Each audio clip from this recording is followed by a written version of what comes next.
আজকে মে দিবস, তো সেই ক্ষেত্রে আসলে বিসিবির তেমন কোনো মানুষ দেখা যাচ্ছে না, এটার কারণটা কি আসলে?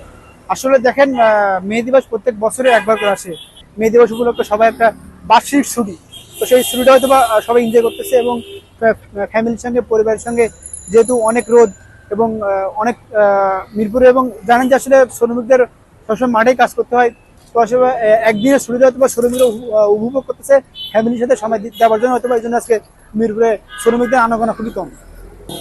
আসলে মূলত মে দিবসটা কি উপলক্ষে করা হয়? পহেলা মে কিন্তু আসলে শ্রমিক দিবস, আর শ্রমিকরা কিন্তু আসলে এই দিনটাকে কেন্দ্র করে কিন্তু আসলে তারা একটু ছুটি উদযাপন করার চেষ্টা করে। তো এই উদ্দেশ্যে কিন্তু আসলে মাঠ কর্মী থেকে শুরু করে যারা মাঠের বাহিরে যারা আছেন, অফিসিয়ালস যারা আছেন, তারা কিন্তু আসলে আজকে ছুটি কাটাচ্ছেন, ঠিক আছে। আর এছাড়াও যদি আমি আপনাদের সাথে একটু যুক্ত করতে চাই, যারা আসলে আনসার আছেন, তারা কিন্তু আসলে তাদের পেশাগত দায়িত্বের কারণেই কিন্তু আসলে অনেকে পারছেন না এই মে দিবসটাকে উদযাপন করতে।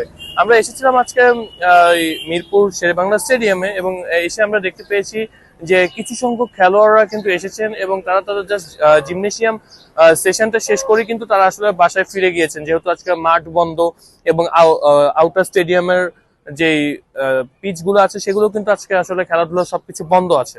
তো এই ছিল আমার কাছে শেষ খবরাখবর।